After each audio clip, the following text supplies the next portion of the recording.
Hello and welcome to the review of the first day of the second test. And first, we're going to talk about JOFRA Archer. Yeah, a bit of a mop, isn't he? Well, a lot of a muppet. It's of a like, mate, what made you think it was a good idea to just decide, you know what, I'm going to pop down to my house for a bit, then I'm going to come back and no one's going to notice, that'll be fine.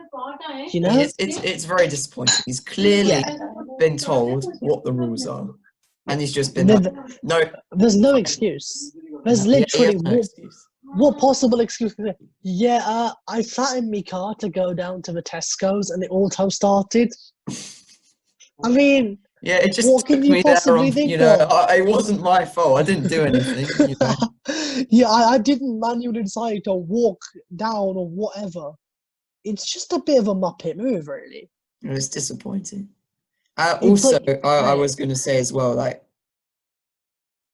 when you've been, I mean, it does show, though, that we do have a big depth in our bowling, that we've still been able to pick Curran and West. We don't want to have that depth in our bowling. We don't want to, we shouldn't have to have picked Sam Curran and Chris Rokes. I will say, it's not as bad as Alex Hales. No, I saw one person on Twitter or something. They said they compared it to Alex Hales, saying he should be properly punished. But it's not the same. Very disappointing, though. I mean, JOFRA doesn't have the JOFRA, mate. Look, if you're watching this, which you're not, mate, you've spent, 4 months in lockdown. Why? How is it a good idea to suddenly decide to get up and disobey every law? And you know you're not going to play the next test, right? Be honest. No one else did it. He knew he was going to be in the game. Just like, I'm surprised he was even able to do that. I thought they were having a bus and they were all going to be on the same bus, but he was just allowed to leave.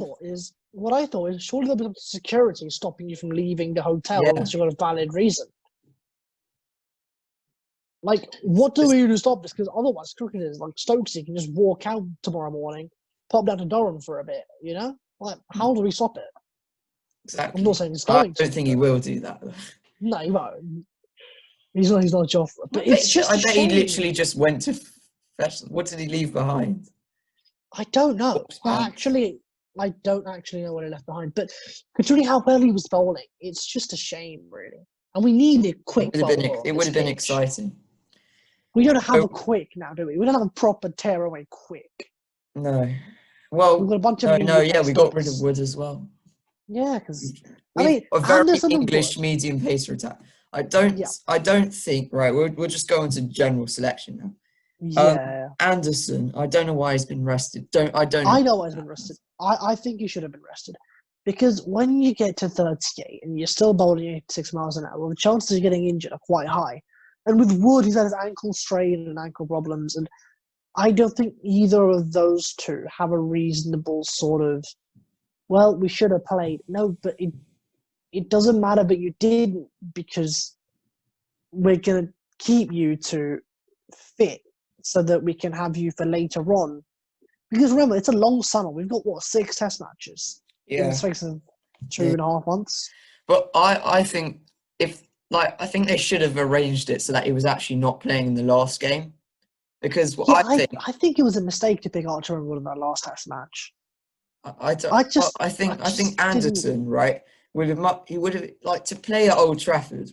The next game's at Old Trafford. It's his home ground. It's his home ground, mate. He's got a whole end named after him. Like, seriously. Exactly.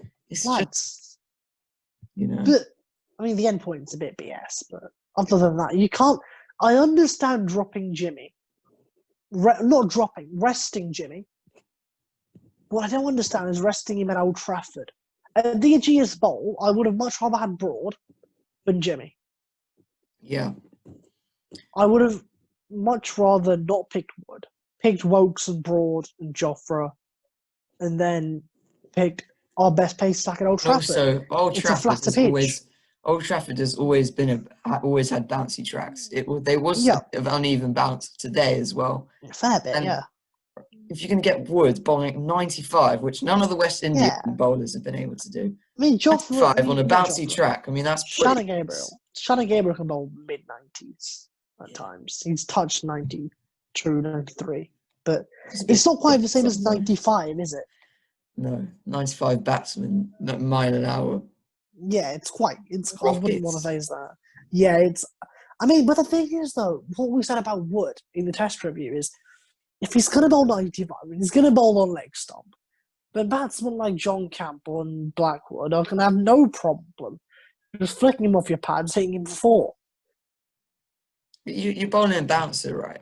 But then into his ribs is going to be good. There's a good bouncer, there's a bad bouncer. There's a bouncer that's halfway down the track, head height that you can pull. Right? Yeah, exactly. I mean, that's awful, but yeah. There's that. And then there's the bouncer aimed at your rib cage. There's one of your ribs that's, if it's going to hurt, it's going to leave the problem last test, really, wasn't it? It was, he was getting speed, but accuracy was all off. It was just way too short. Too short. It was just not. Everyone said it. I don't know. Was he maybe told to bang it in? But he wasn't really doing that, though. He wasn't actually bowling. He wasn't banging it in. He was very off target. It was very. I'd like to see a beehive of where Woody bowled in that test match. Yeah. Just to right-handers. They probably did one. I mean, he took, one wicket that entire test match? Yeah, 1 or 2, I think, yeah.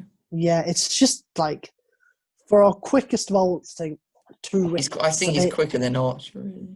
I mean, yeah, he's quicker than Arch, but then Arch is younger. He's got more time to develop pace. Yeah. Okay. Soft dismissals. Soft dismissals. How many times are we going to have to say this? How many times? By we, I mean like the media in general, commentators. It's just, you get in as a batsman, and then you're out because you've flicked one back to the bowler, into mid-on, flicked one to leg slip. It's just not how you want to get out, really, is it? No, it's very. We said it's just frustrating.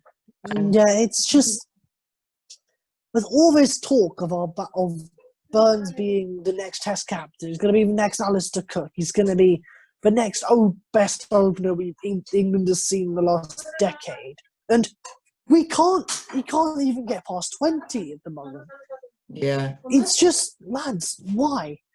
What is his problem with England? And soft looked a bit out of nick, and it's like that dismissal, right? It's very wide again, and I remember it's now 1 year since the World Cup, but I remember that World Cup final. You know that dismissal? Yep. It was like the same thing, going at something really wide. It's very uncharacteristic of him. Also, it's just for a very long. He's not played a game for about 4 months. I mean, and he didn't have a Test match last week. Yeah, he didn't play. And he's had a screaming baby to deal with as well. But there's still no real excuse for suddenly deciding, you know what? I'm going to slap Ozari Joseph out of the park. Yeah. There's no real excuse, because whenever we see Rooty at his best, he's playing those cover drives, he's playing those back foot drives. It's not him playing a Ben Stokes and smashing out of the park, because that's not his game. Yeah. You know? It's just... We've got Ben Stokes, Ollie Pope, and in this case, Joss Butler. They've not even come into bat yet, but... Those are the players. That's tomorrow morning. That's tomorrow morning, 2 overs in, when we're 202 for 7, yeah. Yeah. But, like... It's just Rooty, mate. It's not your game. He's such a good batsman. He's got an average of 50. Right?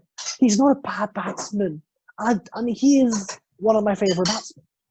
But for him to go out and play that shot to that ball and then get out, it's just... If you're going to play it, at least get bats on it. For someone who's in the big four to get out that way. When do you see Smith getting out playing that? Cody Smith. When do you see Cody getting out? You know? With Rooty, it's like, with Cody and Smith and Williamson at times, It's when they get in, they're staying in. With Ruti, it's like, yeah, we'll get in, but he'll get out at 50 or 55 or 60. He's not going to push on. That's the difference, right? You saw Smith in the Ashes last year. Incredible, right? Honestly. Every innings, right? They couldn't get him out until he got a century. Until the last test. Until the last test, they couldn't get him out. I think there was 100% or something. It was 95%. I think it was like one innings he got a 50-knot century. No, one innings he got an 80, and then the last innings he played he got 23. And one he got one, and that was because he got hit on the head as well. That was the same innings. Oh yeah. And the last innings he got 23, but that happens. But Ruti just gets 20. He got 23 now. Like we're calling 23 a failure for Smith. It's like, but for Ruti, it's like it's a failure for him. But we know that he's only going to really score double that at most. Exactly. He's not pushing on past 50. 60, 70. Is it a mental block thing for him? What do we say? Does he need to maybe just take a couple of after this series ends, just take the ODI series and say, you know what, he's not playing in the ODI series, right? So he can just take that time off and say, I'm just going to work on leaving the balls outside off stump, get the leave sorted, get that defense sorted, really sort my head out, and then come back in and play. I think it's disappointing. But the one thing was Stokes and Sibley batted amazingly. We've got to give them credit. Sibley, it's a typical opener's knock, really, isn't it? Very typical. It's what Cookie 70 would of 180. He's now on 85 of 243, roughly. Yeah. And it's something you'd see Straussy do, Cookie do, Hayden and Langer when they were playing at their best. So something we like to see. Yeah. The one thing that happened, I would say, is that against spin, he was very slow scoring. He wasn't rotating the strike, really. Yeah, he wasn't. There's a worry that if he goes to India or something, or Sri Lanka, you'll get really bogged down by spin. Because I see what you mean. How many runs do you think he scored against spin? It was very low. I reckon I probably scored maybe 20, roughly. He scored very slowly against spin, and Roston Chase is a part-time spinner. Yeah. What's he going to do against Chahal and Yadav when they come into ball with their actual spinners? It's not Chahal, but a lot more difficult. But I think with Sibley, what it is see, we're fine with Sibley scoring slowly because we'll know he'll score the runs, right? Like, and the one thing there's one thing I really love about Sibley, it's the fact that he gets in and he stays in most of the time. He doesn't do an England and just decide, you know what, mate, let's go. I've made my 30 or I made a 50 and I'll just take a one down to Dowridge or Hope. Yeah, you're good, mate. But that said, he did get dropped twice. So, Holder dropped him. But there you go. Yeah, we'll just talk about Sibley and Stokes. Yeah, Sibley is Stokes as well. But Sibley, I think, because there's an air of he's only played 7 test matches. He's unproven, and for him to go out and be the run scorer, it's sort of like, you know what, this lad can score runs and he can score them well. The thing with Stokesy is everyone expects him. Yeah, Stokesy, he'll go out, slap a couple around. Yeah, he'll get 150, 70, 20 balls or something. Whereas with our top 6, I think there's a graphic this morning. I think Sibley, Burns, Pope, and Crawley have all played less tests than Stokes. Yeah. Like those 4 combined. He's one of the most experienced in our top 6. I mean, he's got 48 test matches. Ruti is 96. Yeah, apart from Ruti. One thing I would like to do is just compare he is. One thing I would like to do is just compare our top 6 from now to our top 6 in 2010 when we hit, 500 for 3 in Australia? We were top in the world in 2010, I think. Yeah, and for this England side, let's say we want to score 500 in Australia. Lads, we're barely getting past 300 at home. Well, what we had in 2010 was we had Cookie and Strauss the opening. Strauss, 2 top-class openers. We had Ian Bell. Yeah. We had Bell. Class player. And we also had Jonathan Trott as well. Yeah, Trott always looked good. KP. And, that really helps to have. Yeah. If you got I think the top 3 is when. Top 3 is there's always been a big problem with our the openers and 3. Yeah. One thing I would like to see Stokesy do in Australia is become a Kevin Peterson, ruthless run scorer. Goes out there. In Australia, there'll be flatter tracks as well, but but Stokes has the right mentality to bat long, and then because the pitches will be quite flat, then he can start teeing off at the end. Yeah. It seems like the right pitch for him. I mean, just get himself in and then tee off later on. Exactly. Now, question for you: if Sibley gets his 100, right? Does he keep on playing the same way he's playing now? Or does he maybe switch things up, try to play a bit more aggressive against the spin, try to take on Austin Chase? I would like him to try to take him on a bit more, but the only thing I'm worried about is that I don't know if he can. Like, even if he's got 120 under his belt, he still might be getting out of this. Yeah, if he's going to stay in and carry his bat to the end of the innings and just let him tee off around him, that's probably a better idea. We've got Stokes taking one, maybe. Yeah, Stokes plays that sort of. And then you've got Butler and Stokes to come. Yeah, Butler, the guy who gets out for roughly 10. Yeah, he's going to tee off perfect, isn't he? And we've also got a very deep. If you look at our batting order, it's very, very deep. Wokes and Corrin, they can bat. Best is at 10. Exactly. So we really bat all the way down to number 10, and only with Brody, it's like, you can't bat very much, can he? I mean, he can bat. He's actually all right. He's all right. He's scored a test century. First class 100, not test 100. So, With Brody, I swear he scored a test century. I'm not sure. Brody has. Against Pakistan, 100 something. Not sure. You should look that up better to Cumberbatch, but yeah. He's definitely got a test century, which is great. So we really bat all the way down to 11. Everyone can bat, which is really in the modern game what we need. Exactly. You want if you're in the modern game and there's a bigger chance nowadays that teams are going to get their top 3, 4 going to get dismissed very early. Especially if you've got batters that can bat, right? It's much more, and also it's not like we're missing out on the bowling department. No, we're not. We've got Bessie, we've got Wokes, Corrin, Broad, all proven bowlers. There's also the argument that none of them can bat, and so we should pick 11 bowlers. Yeah, let's pick 11 bowlers, lads. I mean, they're not better than our batsmen anyway. Yeah. Yeah. One thing I would like to point out to everyone, so all 10 of you are watching this, right? We've got 30 viewers. Oh yeah, all 30 of you. Sorry to this country I just missed out. You can choose who you are. The thing I really like about Sibley is that he's got a very similar attitude to that of Boycott, Gooch, Vaska, Cook.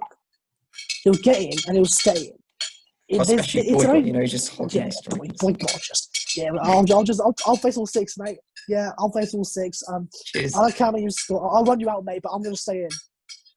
Yeah. I mean, he's not selfish like Boycott, but no, he's not. But what he is he's got a very over my dead body attitude. He will stay in, and that is what we need.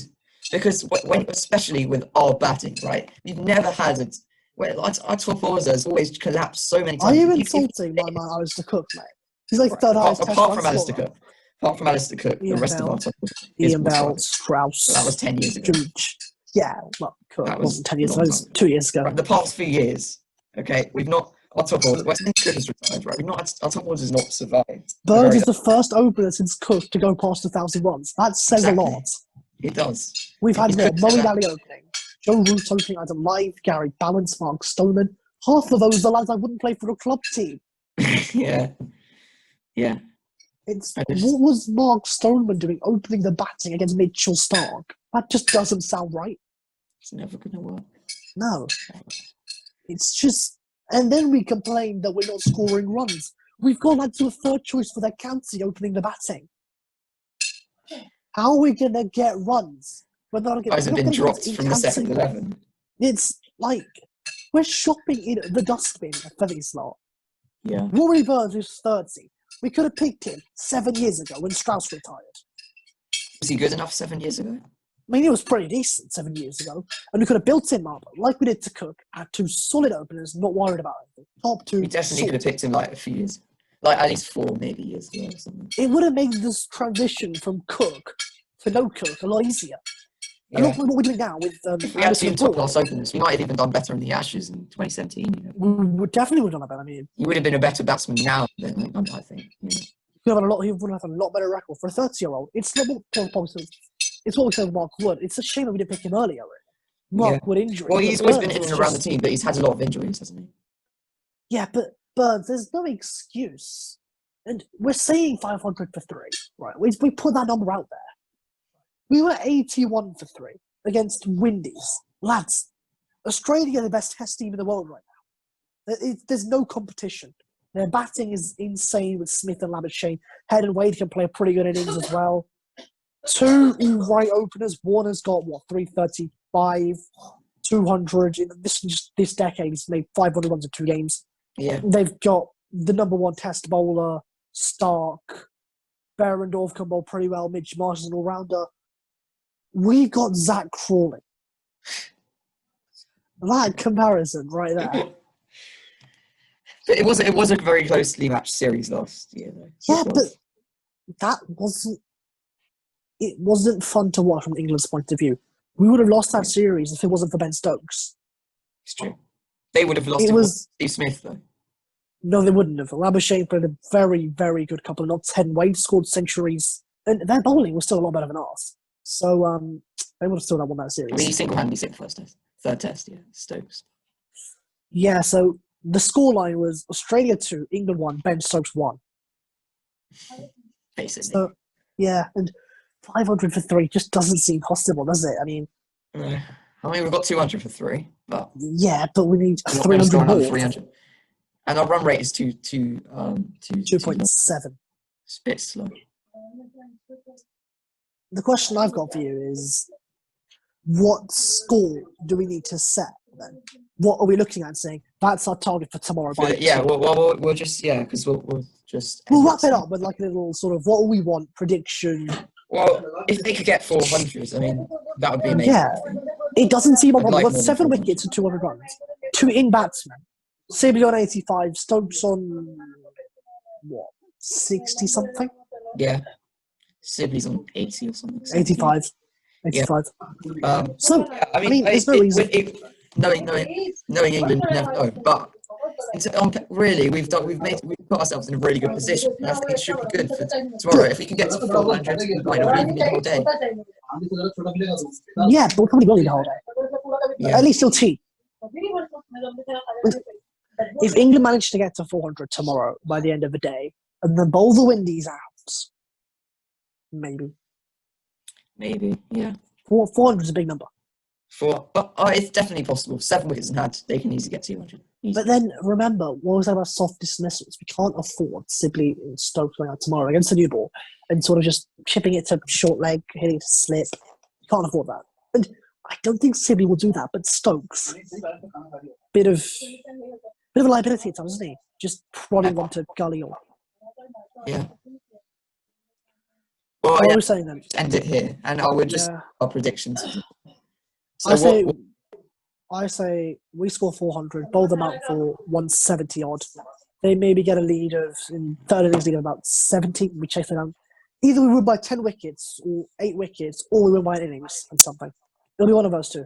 I think if we get 400, 500, we should definitely win this game because I don't see the West. I think it will get the conditions to get better for bowling towards the end. Also, that reminds me, I saw some footmarks actually on both ends for best of bowling. Yeah. It's pretty big footmarks. But we'll see how the pitch plays out tomorrow in our review tomorrow, day 2. Stay tuned, all 30 of you. All 30 of you. Yeah, all 30 of you. Like and subscribe. Turn your notifications on. Eventually, in about 10 years' time, we'll set up memberships so we can become money grabbers. And then we'll get demonetized. Exactly. Yep. That's all going to happen. That's going to happen in roughly 15 years. So it's a long wait, but you know. But yeah, see you tomorrow. Yeah. Please like and subscribe. And it's set to be a great day of batting. It's going to be a great day to collapse. Indies getting bowled out for about 20. So see you tomorrow. Thanks, guys.